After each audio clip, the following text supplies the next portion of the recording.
물었는데 네! 그러고 막 큰 소리를 하셨어요.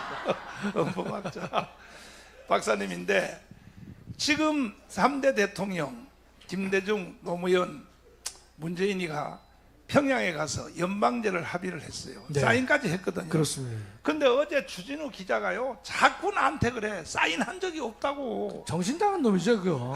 아이고. 그 내가 보니까 좌파 애들은요 지들 알고 싶은 것만 알아요. 안 했다고 계속 우기는 거야. 안 했다고. 목사님 인터넷만 치면요, 네. 바로 나와요. 인터넷만 쳐도. 그럼요, 김대중이가 남북 정상회담에서 이제 이 낮은 단계 연방제 합의했다는 내용이 합의문이 네. 인터넷에 바로 나옵니다. 합의문이 그럼요. 인터넷에서 6.15 공동선언이 바로 그 내용이거든요. 그렇지 6.15 공동선언. 네. 어? 근데 노무현이 한 것은 자 2007년 6.15 공동선언 인터넷 찾아봐라. 바로 나오죠, 왜 목사님? 그런데 좌파 우리나라 국민들의 절반은 6.15 공동선언의 내용이 뭔지를 모르는 거야. 아니 특별히 어제 주진우 기자하고 나하고 싸움이 붙었는데 아무리 설명해도 우기는 거야. 어? 그게 아니라고. 목사님, 근데 우기는 놈한테는 못 이겨요. 저 나오잖아, 목사님. 2호. 네. 2호. 자, 이거 좀 확대, 글씨를 좀 확대해봐. 어? 장로님 한번 예. 읽어줘봐요. 남과 북은 예. 나라의 통일을 위한 남측의 연합 제안과 북측의 낮은 단계의 연방제 안이 서로 공통성이 있다고 인정하고 앞으로 이 방향에서 통일을 지향시켜 나가기로 하였다. 네, 또 이게 합의문 2호입니다. 2호. 이호. 또. 오른쪽 보시면 김대중하고 김정일 사인했잖아, 목사님. 그 다음에 그 밑에 1번 또 해봐. 1번이요? 예, 예. 남과 북은 나라의 통일 문제를 그 주인인 우리 민족끼리 서로 힘을 합쳐 자주적으로 해결해 나가기로 하였다. 그 미국에 간섭받지 말고 그렇습니다. 우리끼리 한다 이 네, 말이죠. 늘 민족끼리를 강조하죠. 그렇죠. 예. 2번. 2호는 읽었고요, 목사님. 2번. 3호. 2호는 방금 읽었잖아요, 목사님. 2번? 아니 1번 읽었는데. 목사님 이거 좀 딱 얼굴 닦고서 아니, 식은땀이 흘리셔서. 그러니까 자, 2호를 제가 방금 읽었고 어. 이어서 1호도 읽었죠, 목사님. 그래서 아니 목사님 주진우 같은 인간 만나니까 목사님 이제 힘드신 거예요. 자 3번. 3번. 남과 북은 올해 8.15에 즈음하여 흩어진 가족, 친척 방문단을 교환하며 비전향 장기수 문제를 해결하는 등 인도적 문제를 조속히 풀어나가기로 하였다. 비전향 장기수 이거 보라고. 우리나라에서 간첩하다가 잡혀 있었던 사람들 미전향 장기수를 김대중이가요 이 합의에 따라서 다 북한으로 보내버렸어. 그거 몰라요? 그거 알아요? 아니 간첩하다가 잡혀 있는 사람들 광주교도소에 갇힌 사람들을 전부 석방해서 북한으로 다 보냈다고. 그거 알아요? 김대중 이름을 어떻게 해야 돼? 4번. 근데 목사님 제가 네. 여담이지만 네. 비전향 장기수는요 네. 나름 훌륭한 사람들이에요, 목사님. 왜요? 왜냐면 네. 남한에 잡혀 있는데 어, 10년, 20년 잡혀 있었잖아요. 그렇지. 그런데도 북한 사상을 포기하지 않아요. 맞아요. 신앙적으로 보면 대단한 사람들이에요. 대단한 사람. 대한민국의 목사님들도 외람되지만 15년 잡혀 있으면요 생각을 바꿀 수도 있어요. 근데 저 인간들은 대한민국에 10년, 20년 잡혀 있지만은 북한의 사상을 포기하지 않는 인간들이에요. 보통 사람들 아닙니다. 그러니까 목사님. 보통 20년 동안 감옥에 갇혀 있는데 네. 하나만 쓰면 되거든. 오늘부터 나는 빨갱이 안 할게요.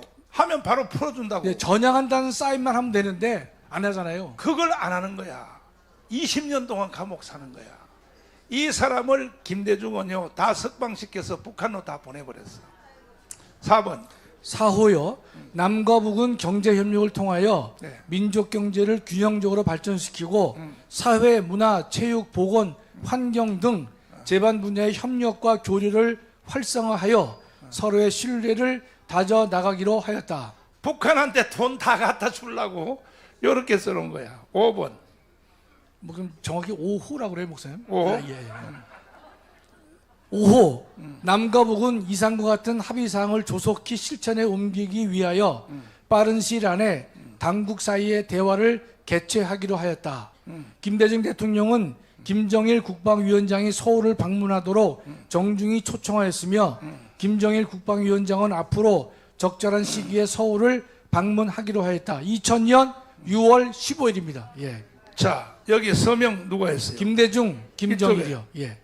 김정일? 예. 아, 김정일이가 그러니까 글을 사인을 잘하네. 아니, 목사님, 쟤들은요, 항상 이렇게 어. 낮은 데서 오른쪽으로 높아가는 사인을 다 하잖아요.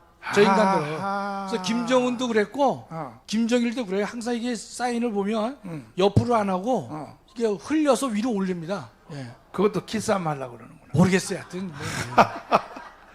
그러면 연방제 통일을 합의하고 온 3대 대통령, 이거는요, 이것은 헌법 위반이요, 아니요? 중대한 헌법 위반이죠, 목사님. 헌법 위반이요? 왜냐하면, 네. 목사님들 강조하시지만, 우리가 이 연방제를 왜 헌법 위반이 되는 것이고, 우리가 찬성할 수 없는가 하면은, 연방 국가가 되려면, 연방을 구성하는 구성국들이 이념과 가치를 공유해야 됩니다. 그런데 북한은 공산주의를 지지하고 있고 저희는 그 정반대 대척점에 있는 민주주의를 저희가 지향하고 있기 때문에 두 집단은 절대로 하나가 될 수 없다는 것이죠. 이걸 억지로 하나로 민족끼리라고 하는 민족 우선의 생각에 매몰돼서 이걸 하나로 묶겠다. 백보양보해서 그렇다 하더라도요, 백보양보해서 결국은 하나의 국가가 되면 필연적으로 따라오는 문제는 뭐냐? 대한민국 내에 외국 군대가 있을 필요가 없는 것이죠. 그러니까 미군 철수를 해야 된다. 그다음에 북한과 남한이 하나의 연방제를 구성했다면 북한을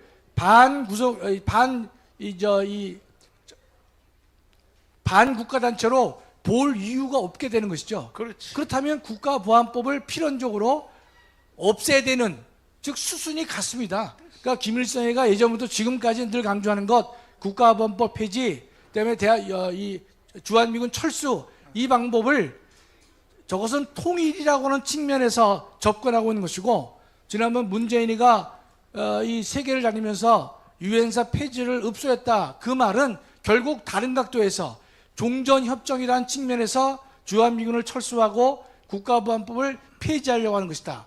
또 이것 때문에 남한에 있는 수많은 종북단체, 제가 며칠 전에 오늘 보니까요, 지난날 31일 날 민주당, 그다음에 정의당, 진보당, 요 세 당이 모여가지고 국회에서 토론을 열었어요. 열었는데 내용을 보니까 결국은 하나입니다. 주한미군 철수가 필요한 것이고, 그러기 위해서는 윤석열 정권을 끌어내려야 된다. 항상 김일성이 주장한 그 80년의 그 내용이 지금도 그대로 유지되고 있는 것이고, 한 번도 대한민국을 적화 통일하려고 하는 그 야욕을 포기한 적이 없기 때문에 그들과 하나의 나라를 구성한다. 그것은 언어도단이다, 이렇게 말씀드릴 수가 있겠습니다. 자, 그러면 마지막 연설하시고. 네. 제가 오늘은 간단히 할 터인데요. 제가 이번에 유동규 씨를 보니까 네. 참 그 유명 인사가 그 정당에 들어와야만 TV에 나오더라고요.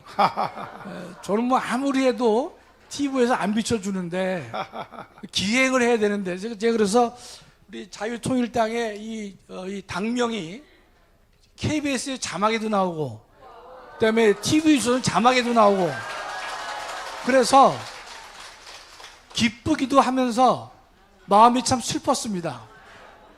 우리가 하루속히 원내 진입을 자유통일당이 한다면 의석을 가진 정당에 대해서는 언론이 보도를 안 할 수가 없거든요. 그래서 그동안 우리 목사님께서 혼자서 눈물을 흘리시면서 우리 자유통일당을 이끌어 오셨는데, 정말 이번에는 우리 모든 기독교인들과 또 자유통일을 지향하는 분들이 한마음이 되어서 반드시 원내 진입을 해야 될 것이다. 제가 오늘은 그 유동규 씨를 생각하면서 환영사를 썼는데 간단히 읽어드리겠습니다. 와. 대한민국의 암적인 존재가 두 명이 있는데 문재인과 이재명입니다. 광화문 애국 세력의 눈물과 희생과 기도와 헌신 덕분에 문재인은 5년 만에 무너졌습니다. 통상 10년은 가야 하는데 심지어 수십 년 간다고 장담했지만 5년 만에 강제 종료되었습니다. 문재인보다 더 심각한 암적 존재가 있는데 두말할 여지 없이 이재명입니다. 전과 사범의 형수 욕설 등 천인공노할 범죄 혐의에도 그 인간은 흔들림이 전혀 없습니다. 영화배우가 자기와 놀아났다고 발표했음에도 또 몸에 점이 있다고 말했음에도 눈 하나 까딱하지 않습니다. 11개 범죄 혐의로 매주 주 2, 3회 재판을 받으면서도 고개는 빳빳이 쳐들고 있습니다. 살다 이런 종류의 인간은 처음입니다. 대한민국의 검찰은 이재명 주변을 겹겹이 에워쌌지만 그 안으로는 들어가지 못하고 있습니다. 대한민국의 사법정의가 존재한다고 볼 수 없는 이유가 될 것입니다. 이재명은 인민민주를 꿈꾸면서 자유민주가 주는 혜택을 모두 누리고 있습니다. 그러나 그가 아무리 감추고 속이고 변명하여도 이재명의 운명도 얼마 남지 않았습니다. 이는 유동규가 있기 때문인 것입니다. 유동규는 한때 이재명과 같은 배를 탔고 그와 동행했지만 하나님의 사랑과 역사하심을 통해 정의의 편으로 돌아섰습니다. 사울이 변해 바울이 되었듯이 유동규는 새로운 하나님의 사람이 된 것입니다. 하나님은 유동규의 꼭지를 틀어 대한민국을 살리는 수단으로 사용하고 계십니다. 유동규는 과거의 유동규가 아니라 새로운 유동규로 새롭게 탄생하였습니다. 오늘 새로운 유동규가 자유통일당의 식구가 되었습니다. 새로운 유동규가 자유통일당에 입당한 이유가 있습니다. 그 이유는 새로운 유동규가 추구하는 자유가 자유통일당이 추구하는 자유와 일치하기 때문입니다. 또 새로운 유동규가 추구하는 정의가 자유통일당이 추구하는 정의와 일치하기 때문입니다. 또한 새로운 유동규가 싸우고자 하는 투쟁 대상이 자유통일당의 투쟁 대상과 일치하기 때문인 것입니다. 유동규가 걸어야 가는 가시밭길은 자유통일당이 지금까지 걸어왔던 가시밭길이지만 새로운 유동규는 전광훈 목사님의 예수 한국 복음 통일에 기꺼이 참여하기로 했습니다. 존경하는 국민 여러분, 이 땅의 정치 권력과 언론과 방송은 전광훈 죽이기에 혈안이 되어 있습니다. 대다수 국민은 언론의 왜곡된 보도로 눈과 귀가 닫혀 있어 올바른 판단을 못하고 있는 것입니다. 목사 전광훈한테 죄가 있다면 대한민국을 바로 세우기 위해 자신의 목숨을 던진 죄밖에 없고, 목사 전광훈에게 잘못이 있다면 예수 한국과 복음 통일을 위해 자신의 인생을 던진 죄밖에 없는 것입니다. 또한 목사 전광훈에게 허물이 있다면 교회를 공격하는 정치 세력과 언론에 대해, 그리고 타락한 교회 지도자들에게 바른 길을 가라고 의로운 분노를 표출한 죄밖에 없는 것입니다. 새로운 유동규는 이런 상황을 잘 알고 있으면서도 모든 어려움을 무릅쓰고 함께 하기로 했습니다. 그래서 감사하다는 것입니다. 새로운 유동규 때문에 대한민국의 미래가 밝아 보이는 것입니다. 부디 오늘의 이 마음을 변치 마시고 대한민국과 교회를 살리는 그 일에 함께 해주시기를 간절히 소망합니다. 다시 한번 유동규의 입당을 감사드립니다.